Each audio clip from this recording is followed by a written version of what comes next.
va dire que j'ai commencé à travailler avec le module notes cette année parce que j'ai pas attendu qu'on me donne des nouvelles de ce qui allait se passer pour le LSU. J'ai commencé à travailler avec mes élèves, donc en fait, pour le trimestre, j'ai déjà créé des devoirs.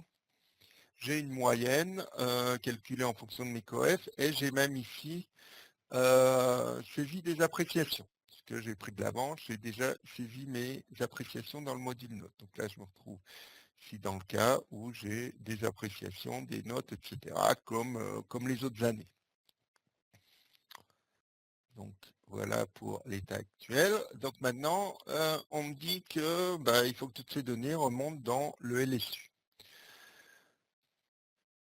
Et pour ça, je vais aller dans le dernier menu de ma section notes. Donc dans le NT, c'est un menu notes à gauche ou évaluation. Et je vais aller dans saisie LSU et je vais récupérer mes classes. Donc en fait, on a vraiment fait un module isolé des notes parce qu'on ne voulait pas, comme on avait peu de temps, etc., qu'il fallait adapter, on n'a pas voulu polluer, entre guillemets, le module notes, prendre des risques dessus, alors que c'est un module qui fonctionne bien, qui est aussi utilisé par les lycées, etc. Donc en fait, ce qu'on a fait, c'est la mécanique suivante. Donc là, je retrouve une de mes classes. Et le plus simple, en fait, à faire, si j'ai fait, une fois que j'étais ici dans le module notes, j'ai fait tout mon travail, c'est de transférer mes données. C'est-à-dire que je vais dire qu'en fait, je vais récupérer du module notes mes notes et mes appréciations. Ça m'évite de faire deux fois le boulot. Donc j'ai une boîte de confirmation et je fais OK.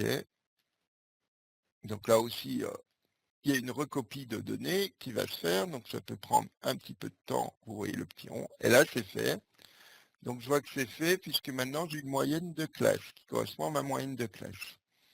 Donc, et il me dit que les données ont été transférées. Donc attention, quand vous transférez les données, c'est une recopie de données. C'est-à-dire que si je m'étais trompé dans une note d'élève, que je corrige la note d'élève, elle ne va pas être modifiée dans le LSU. Et je peux aussi refaire des modifications après coup dans le module LSU, les deux sont disjoints. Donc si j'ai fait des modifications dans le module notes et que je veux qu'elles soient répercutées, je dois refaire la manipulation de transfert.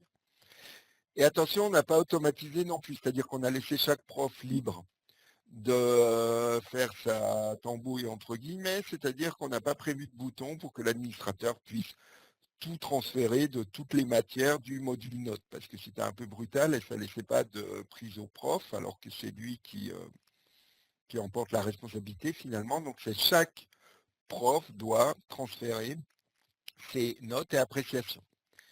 Le personnel de direction, en revanche, a le droit, lui, avec le bouton transférer, de transférer les appréciations globales. C'est-à-dire que si dans le module notes, vous avez saisi les appréciations conseil de classe, appréciations globales comme avant, alors seul le profil de direction peut les recopier vers le LSU.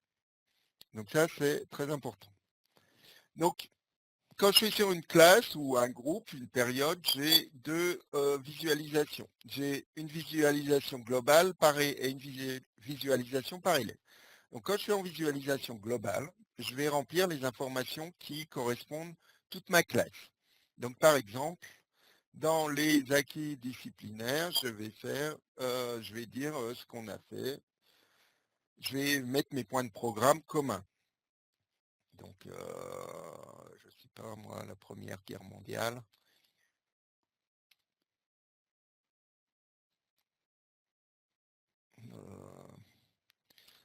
La Société des Nations,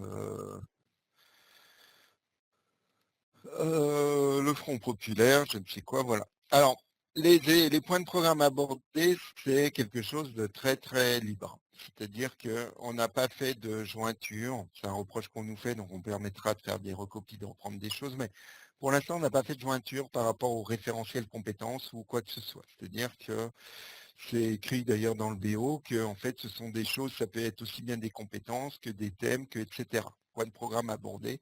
Il y a une grande autonomie des enseignants par rapport à ça. Néanmoins, l'idée c'est qu'il faudra que tout ça, ça tienne sur un bulletin. Donc c'est pas la peine d'en mettre 15, parce que si vous en mettez 15, ça ne tiendra pas. Donc il faut en mettre 3 à 5 maximum, c'est-à-dire il faut être vraiment synthétique. L'idée, c'est pas de dire qu'on a vu l'addition, la multiplication, la soustraction, etc.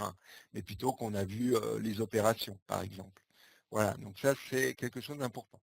Donc en fait, je définis mes points de programme au niveau de la classe.